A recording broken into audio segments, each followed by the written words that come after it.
one day, says the legend, there was a fire in the forest and all the animals are running away. All of them but one, the hummingbird. And the hummingbird will go to the lake to take a bit of water and drop it onto the fire. And it will go on and off, back and forth.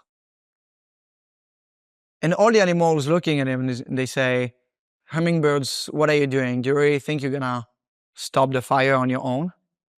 And he says, no, I know I will not, but at least I do my part. Welcome to this Hummingbird talk, a talk where we have people talking about the good that they create on our planet, about people who will fly, run, and stand up to turn off the fire that is burning our home, that is burning our planet. We will welcome Eleonore tonight. So Eleonore, I need to make sure that I say it well. Eleonore Dachicourt is Head of Sustainability Wealth Management Asia at BNP Paribas.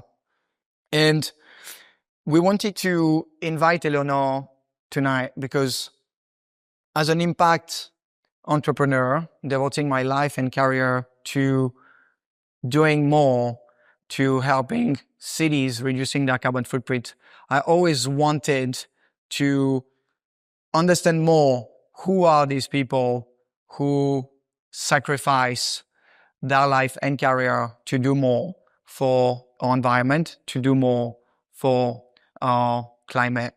And Eleonore is definitely one of them. We will talk about, as we mentioned, innovation leadership, blend in finance. We'll talk about sustainability and what's the future of sustainability mixed with finance. Listen carefully. There will be a lot of takeaways in this few minutes. You will be able to ask questions as well. We have some time in the end. If you feel like you want to ask questions before that, no problem. Just make sure that if you have if you are eating at the same time, just make sure that everybody can hear properly and understand properly. Obviously, if you want to eat in between, it's always better to do both. And as a way to start and to dive into the topic, I think it's always better to understand more about our speakers. So I will ask Eleonore, can you tell us more? What's your background? How did you start working in sustainability? And I would say, what's the trigger that made you work in sustainability and do what you're currently doing? Sure. Thanks so much, Brice, and thanks, Misbah, for having me this evening. It's really cool to be here because usually it's a closed door, with PowerPoint slides. So being among art is, very inspiring, especially for the talk that we're going to have today. Yeah. So a bit about me. So I've only been in sustainability for the last 5 years. So although this is an expert talk, I don't really consider myself an expert. I've learned a lot in the last 5 years, but I've spent most of my career in asset and wealth management and more traditional investments. I started in London. I'm French, like a lot of French people, before Brexit, we would, move to London if we were in finance. And I started in alternative investments and hedge funds. I used to work for a Swiss bank, which is no longer. I mean, I'll let you, guess who that is. Which one is it? And I set up the hedge and advisory business for that bank. So I was advising high net worth individuals, family offices on their hedge fund investments. I got to meet the most brilliant minds in the industry, asset allocators, investors that are still around from, the large hedge fund managers. And then after the financial crisis, I moved to Asia, still stayed in asset and wealth management. I moved in marketing, fund distribution, more of a sales role. And I was distributing a lot of thematic equity funds, so aligned to the mega trends, to climate, digital health, health tech. And that's how I got interested in sustainability, because a lot of these funds were, and I only realized after, were tied to the SDGs. But back then I didn't know what SDG was. I mean, it was very sad. I mean, I had very little knowledge about sustainability. So which year was this? So that was in 2016 until probably COVID, the COVID years. And in 2020, when, we all went into lockdown, we were in standstill, I got to do a lot of research on sustainability. And I had this kind of aha moment, this epiphany, because I understood all the trends that were kind of emerging, but I didn't understand the real business case behind sustainability. So that's when I started to connect all the dots, and I could see that not only was this aligned, to my values of, finding purpose, giving back, always being on your feet, because it's such a fast evolving space that you're always constantly learning. So that was very much aligned with my personality and my values. But also I could see the business case around sustainability, and how all, everyone from businesses to society, every stakeholders had to move in that direction. So that's when I started, to realize I needed to be fully into that space, and I moved into sustainability with my previous employer back then. So you understood that that sustainability was very meaningful, and was very meaningful for the stakeholders of your company, because they will find a business, a business, I would say, a business reason behind it to invest more in sustainability. Exactly. And I started to realize, the urgency of the climate crisis. I mean, it's not just climate, but it's different, factors, but really the climate is such a key topic. And I remember there was this FT article, I think it was probably in April of 2020, right in the middle of, the circuit breaker in Singapore, where they, analyze the performance of a lot of ESG funds. Yeah. And it was a great stress test for the industry, because a lot of these funds were much more resilient and outperforming traditional investments. So again, it was adding to my, I was continuing to connect all the dots. There's a real business case behind sustainability, and clients are actually generating performance and potentially alpha by investing more sustainably. So you realized this before sustainability become a trend, I would say, because it became quite a trend right after. Well, it became a trend in Asia, but I think, and then I had the opportunity to move for a couple of years in Europe for that role. But it had started in Europe much earlier on the back of regulations, right? And so there was a lot of requirements for investors, corporates to align their business models, to start reporting sustainably, all the disclosures. But I think in Asia, Asia was still catching up. And now it's caught up a lot. But at the time, it was still, quite nascent for this region. Yeah. Do you still see today that what you have seen before is still the case, or do you think it's even more than before? In terms of in terms of return on investment on sustainability funds? Good question. So yes, I think 2020 until 2022 were fantastic years for sustainable investments. Yeah. Then you had the the energy crisis, or the invasion of Ukraine, and of course, a lot of those investments, especially in renewable energy, the energy transition theme, of course, suffered.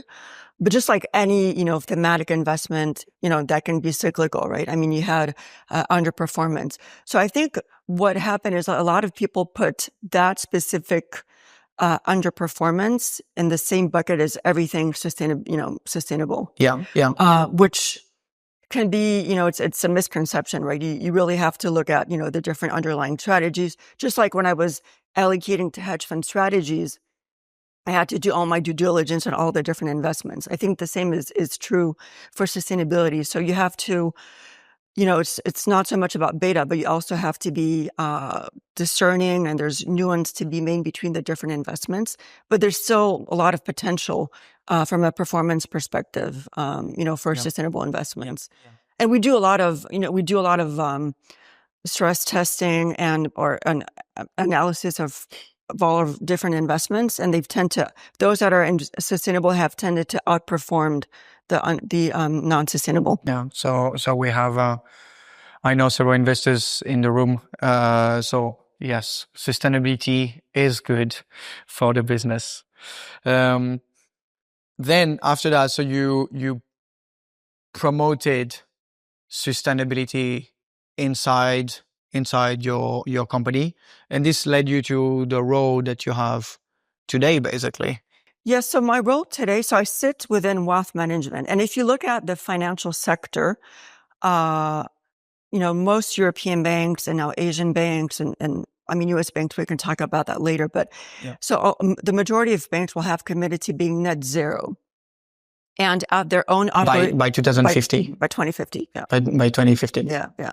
So for them, I mean, it's going to be very different than an oil and gas company, because for us, our own operations can be carbon neutral. I mean, it's much easier, right?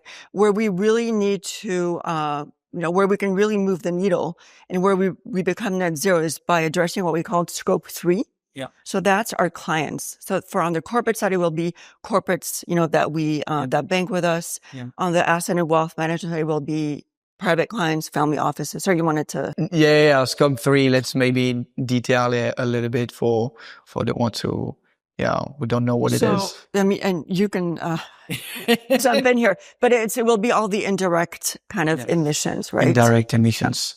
So scope 1, 2 will be linked to your buildings, your operations overall, and scope 3, it's beyond this and exactly. everything. So for a bank, typically it will be our credit book, our clients, the lending activity.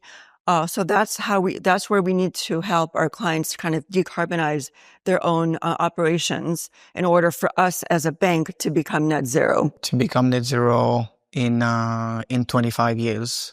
That's a hard stuff.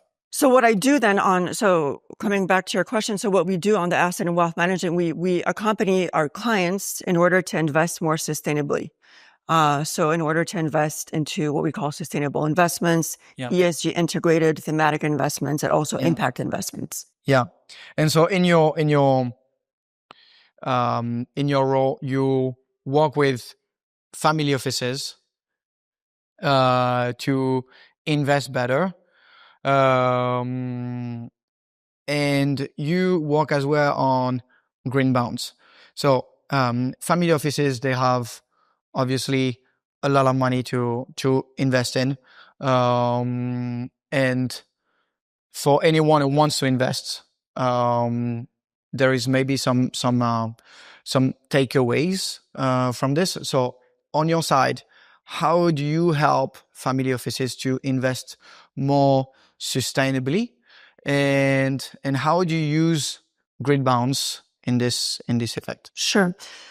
So for us, our ultimate goal as a private bank is to make sure that all of our investments on our platform or have a sustainability angle. Yeah. So what we've done over the last 15 years is we've developed what we call our Clover evaluation. So we're able to assess not just bonds, but equity, hedge funds, real estate funds, the whole gamut of asset classes and investments, where they stand on a sustainability evaluation. And so it's a scale of 0 to 10 and 5, being sustainable.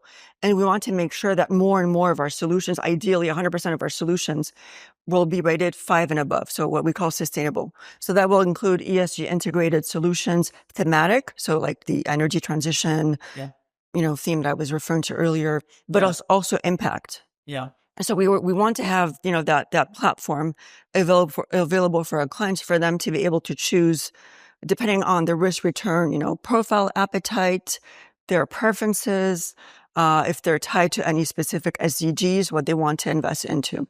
Yeah. Okay. On green bonds. Green bonds. Yes. So that's just one of the underlying solutions, right? Yeah. That our clients can. So what are green bonds, and how do you use them? Sure. So green bonds have been developing, pretty massively in the last few years. Yeah. So this will be the opportunity for the issuer, say a corporate, that has a specific green project in mind. Yeah. So they will earmark money for that specific green project. Yeah. For them to get the financing for that project, green project. Yeah. And so we'll work with them in order to lend them money and to assess the KPIs around that green project and how the impact that project is having. Yeah.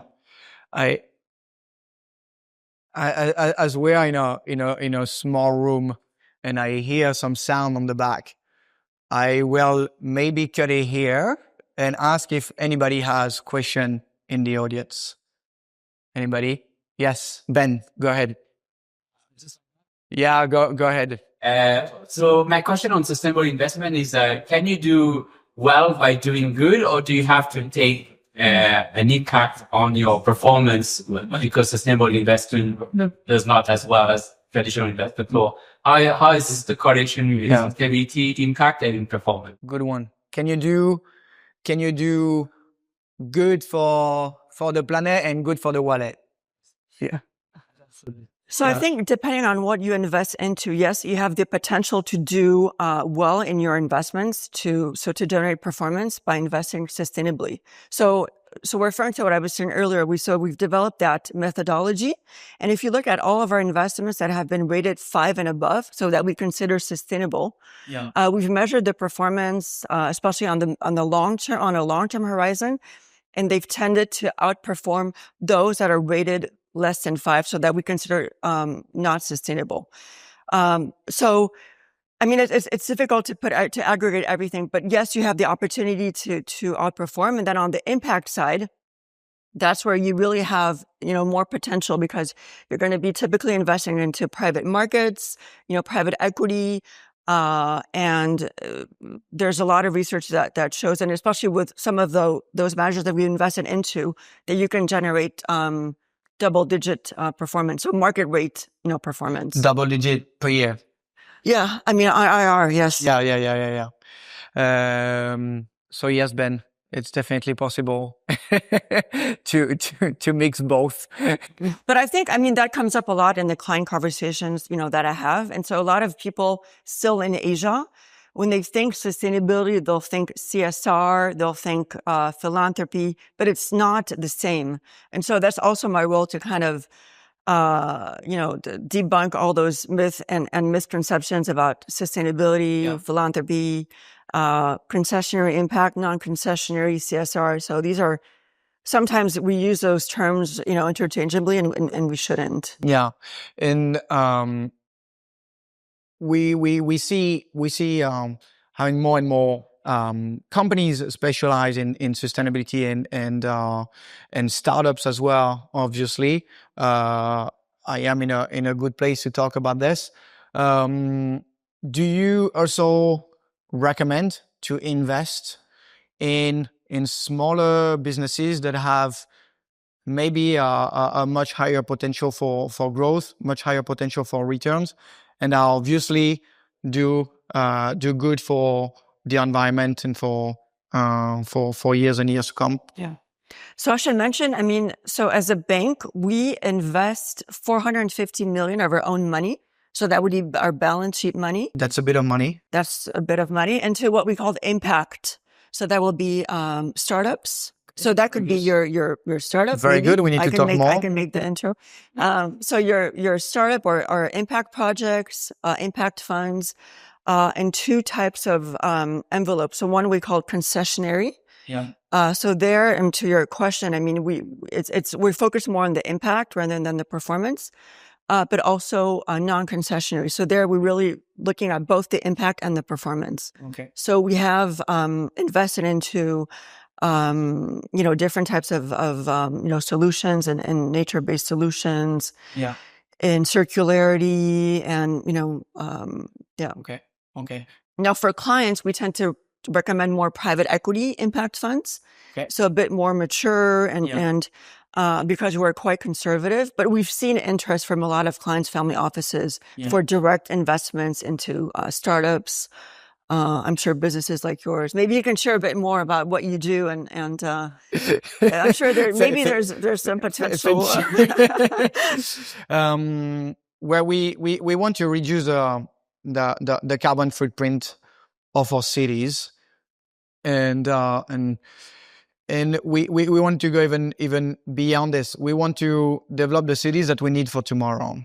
So basically, we are about to be 5 billion people living in cities, and how can we do that? How can we have a world that is livable for everybody in these circumstances?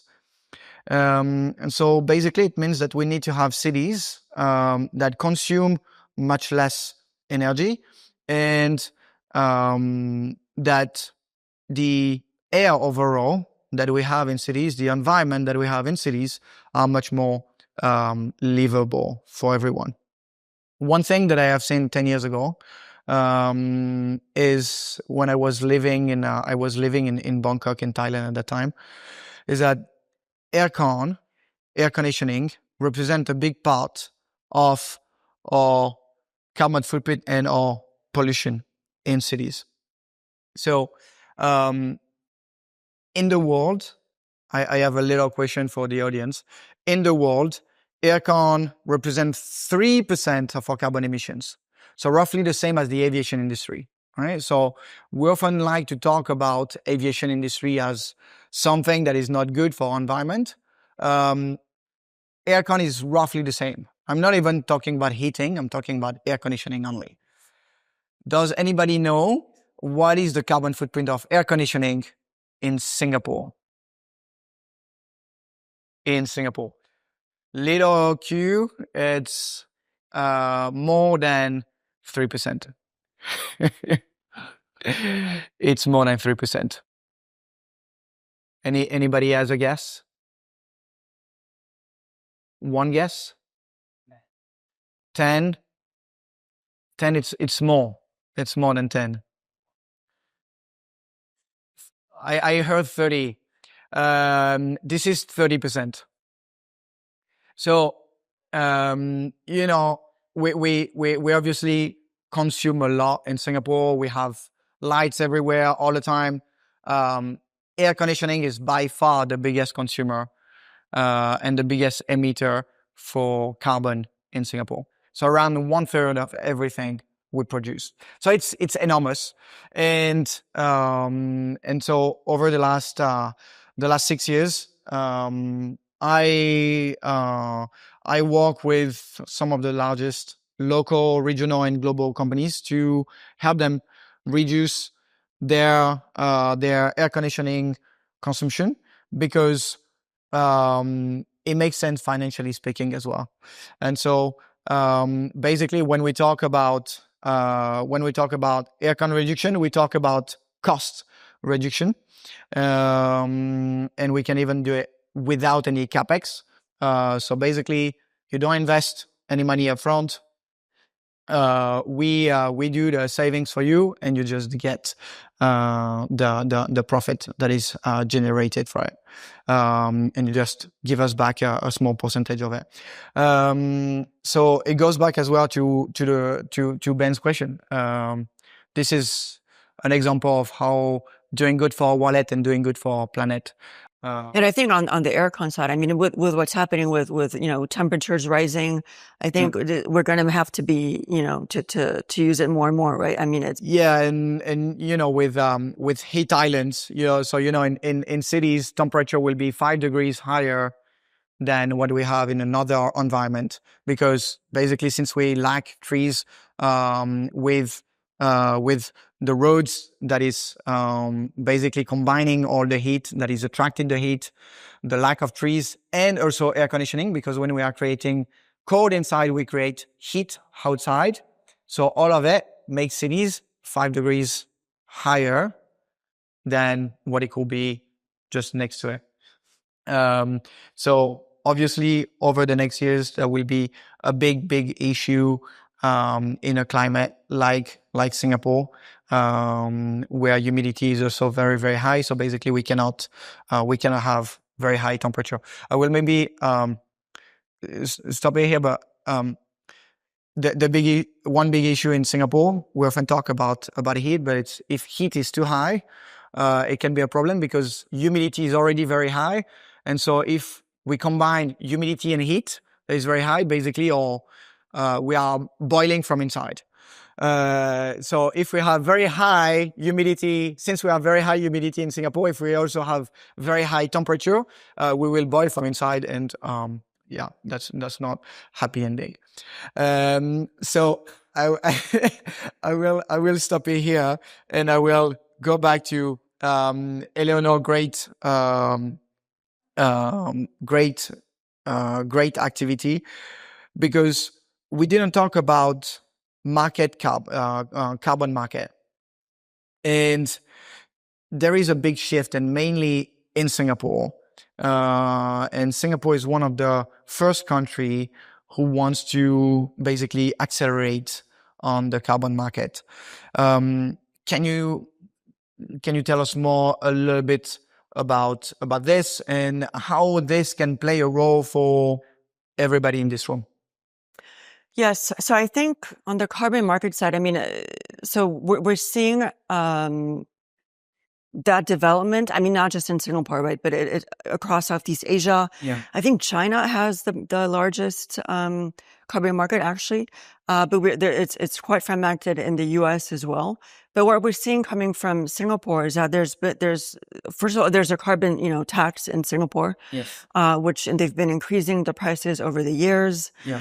But recently, what they have been trying to do, which I think is quite unique and revolutionary in carbon markets, is they've tapped into the Paris Agreement in Article 6 to come up with bilateral agreements between countries. So there's a whole bunch of countries in Africa and LATAM as well. And so we're able to, so for corporates who are in Singapore, they're able to offset 5% of their carbon tax by tapping into that bilateral agreement of the Paris Agreement. And so I think we're going to see a lot of other countries not working. A lot of other countries kind of on that path as well. But we're seeing a lot of development in carbon markets. And I think it's one of the ways that a lot of what we call the hard to abate sectors or companies will have to tap into in order to reach net zero goals. Yeah. And then we I mean, blended finance is also a big topic in Singapore. Yes, wherever you go, I mean, whatever conference you go to, the last 3 or 4 years, there's always a topic on blended finance. And the government is very fluent on blended finance. Yeah. The prime minister and even president, I mean, whatever, not just a sustainability conference, but they can talk very fluently about blended finance, which is what they want to develop. And you talked about something very interesting when we prepared this talk. You talked about coral bond. Yes. What is a coral bond? So maybe I'll just explain blended finance quickly, and then I'll move on to coral bond, which is an outcome bond, which is also part of kind of the blended finance space. So blended finance. So typically, if the world wants to reach net zero, we'll need financing, right? Yes. And especially in emerging markets, and a lot of projects. Investments in emerging markets are deemed too risky, especially for the private commercial sector. So what we need is the public or philanthropic capital to what we call de-risk those investments for them to become bankable, what we call bankable, and to attract the private sector in order to help finance that energy transition and other investments to reach net zero by 2050. And so that's why, Singapore is all over this because, for Asia, for Southeast Asia, I mean, we need flows to move into those structures. So there's been announcements at the different COPs, FAST-P, et cetera, et cetera. So moving back to coral bond, so that's what BNP is doing together with the World Bank.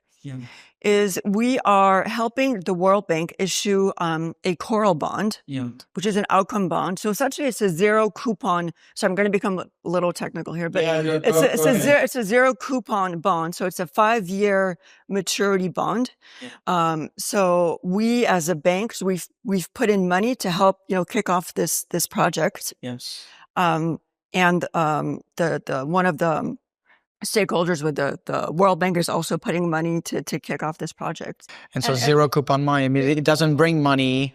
So we don't have, the investors don't get any dividend, any coupon for 5 years. But at maturity, if we've been successful in restoring the coral reefs and what we call marine protected areas in Indonesia, 2 or 3, I think there's 2 marine protected areas in Indonesia, then we'll have to measure if we've reached that target, that KPI. If we're successful at maturity, investors will be able to get their principal back and a success payment. So linked to that KPI of restoring, the coral reefs. So you don't receive money for 5 years, but you receive much more. We receive, so it's guaranteed by the World Bank. So there's no risk of losing your principal.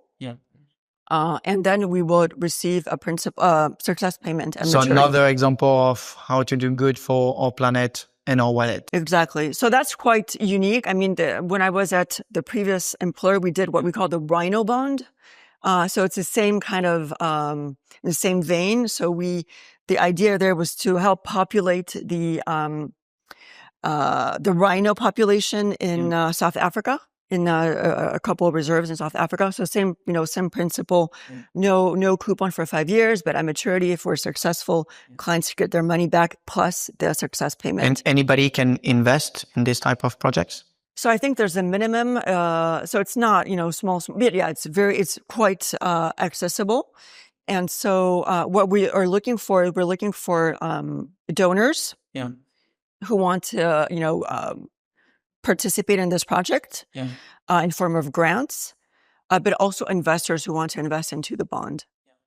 And that's been, I mean, so it's been announced by the World Bank. We're still working on the pricing because, as you can imagine, we really want to make sure that we can measure how those coral reefs have been, restored. And so it requires a lot of it's quite technical, right? We want to make sure that we're able to price this bond properly based on the KPIs that we will. And then they last as well. It's not just another project that is financed and then is stopped. Is stopped quickly. So that's an outcome bond. And so that we've committed to do, we're going to do more of these outcome bonds. Yes. So bonds where you're looking for a certain outcome at maturity. Around plastic. There's so many things, so many topics that you can address with these outcome bonds. Very interesting. What is for you the future of sustainability and finance? So now we understand that they are linked, but how is it going to be in the next years? So I think right now we're still, it's becoming more and more mainstream, but we still need a sustainability officer. We still, in a lot of corporates, it's still kind of separate. I think hopefully at some point it will become mainstream. It will be business as usual. And I don't think we're there yet because we're still transitioning, but hopefully that's kind of the idea is that it's part of business. Yeah. There's no other way really than doing business. So it has to continue and it has to extend. I cannot agree more on this. Sometimes I have people asking me like, when is a trend of sustainability? Oh, the hype. No, it's not stopping. It's not going to stop. It's just gonna be there, and until we really found a way. It will not stop, or it will not going to be reduced at all. It will just be more and more intense. And I think, on that, I think we've been witnessing this backlash on sustainability, on ESG coming from the US, right? I think it's just part of the cycle, right? As a space becomes more mature, I mean, it goes, you know, there's correction, it finds its, yeah. So I think that's what we're going through right now. But if you speak to, you know, there was Ecospirit, you know, just last month, right? Or a couple of months ago. Yes. And Asia is still very committed to this space. I mean, Singapore is still very committed, Europe, of course. So I think it's just, it's just the beginning. Yeah. And, even if the wave might be a little down right now, we know that in 3 years, basically, when the when the president will change, or maybe earlier, who knows? We'll have to watch this space. Yeah. We talked about banks being net zero in 2050. When we work in sustainability, it's hard to believe sometimes. But you told me that you do believe in it. Tell us more. What's your takeaway on that? Yes, I mean, so I'll talk about the bank I work with, right? And so if you look at our financing, our energy financing book portfolio, you know, of clients in 2012, 90% was financing fossil fuel energy, right? At the end of last year, we were financing 75% of low carbon the energy, and the rest in fossil fuel. And by 2030, you want to completely, switch this. And so you can't just commit to being net zero by a certain day. You really have to monitor, track, improve, fine tune. I mean, that's really part of milestones. Yes. Okay. And so you see the milestone being achieved. Yes. And we also had to have 200 billion worth of green bonds, sustainable financing by the end of this year. Yeah. I think we're at just over 180 billion euros worth of financing. So that means helping corporates, on their transition journey, help them decarbonize their business models. Yes. So they need finance. They need funds for that, right? So that's how banks can be, an actor in helping kind of the whole system transition. Yes. Okay. I think we extended the time that we planned, but we still have time for Q&A because we are also here for this. So anybody in the audience has question? Magali. Question. Thank you so much for the presentation or the talk. I'm really interested in these outcome-based contracts, and I'm just wondering, what does it take to really scale them? Because I guess for now it's more like single cases. Yes. So does it mean that we need to read 5 hours of the first success cases, and then basically once the results are out, we can scale and do more of these? But what does it mean? Do you want to repeat the question first? Yes. So the question is on those outcome bonds that I was referring to. So the coral bond that we talked about earlier. Yes. I mean, it's only going to be 150 million. I mean, I'll just add to what your question, but it's small in scale, right? And so exactly I think you're spot on, right? We need to scale up those different outcome bonds. And so there's a whole bunch of initiatives in Singapore, and also in Europe just announced. Together with the Sustainable Finance Association of Singapore, there's different kind of working groups. One is on blended finance. And the whole kind of idea of that working group is to scale up all those different initiatives. So not just outcome bonds, but how can we come up with replicable, blended finance structures, models, so that we can not just, and have this in isolation, but really move the needle and really scale up that space. So there's a lot of stakeholders involved. So it takes time. Even for the Rhino bond, which we worked on when I was, in the previous firm, it took, forever, more than, I think, 4 or 5 years.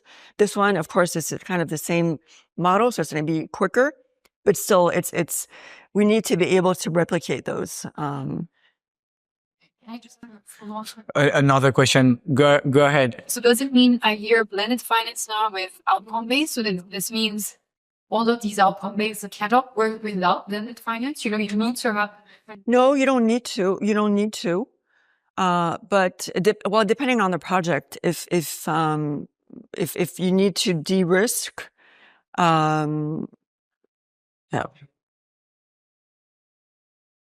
Very interesting. Any other question? Yes. Same with the outcome bond, in particular the coral bond. You mentioned there is zero coupon, but at the end of it, if KPIs are met, there's a return. There is a bonus. How much as a percentage is the bonus to the overall principal, and over what duration are these bonds? What is the bonus on top of the coupon? So we're still, I mean, it hasn't been priced yet, but I will follow up. I think we're aiming for hopefully August, September. But the idea is to have a pickup spread from because it's issued by the World Bank. So it's It's not almost, it's right. And so it's going to be a small spread to World Bank risk. But we're still working through the mechanics, because once we've determined the KPI, then we have to reverse engineer and then, price this. But yeah. It will be high enough for you to invest. That's what she said.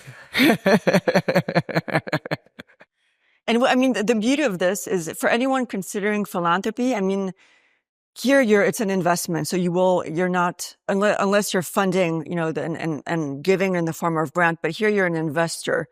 So I think the beauty of this is that if you are, really much attached to SDG 14, life below water, you're passionate about ocean conservation, this is great, because you're not going to lose, hopefully not, but you shouldn't if it's a World Bank, right? Your principal, you're going to make a little bit of money, and then we'll be able to measure the impact, because that's the whole purpose. And a lot of times when a lot of, people that would do philanthropy, sometimes you don't really measure the impact and how you're making a difference. Here, it's really going to be structured and rigorous, and we'll be able to track that ocean conservation. Do we have any other question in the audience? Or maybe everybody wants to eat. So then I think it's time to conclude this talk. Thank you very much, Eleonore. Thank you to anybody who made this event possible. So NUS Alumni Venture, obviously, ACE, BFRAMEPRODUCTION for recording this event, Bizsu as well, who made this event possible. And thank you, all of you, for joining tonight. Thank you very much. Thank you. And enjoy the food. And most importantly, enjoy the people around you.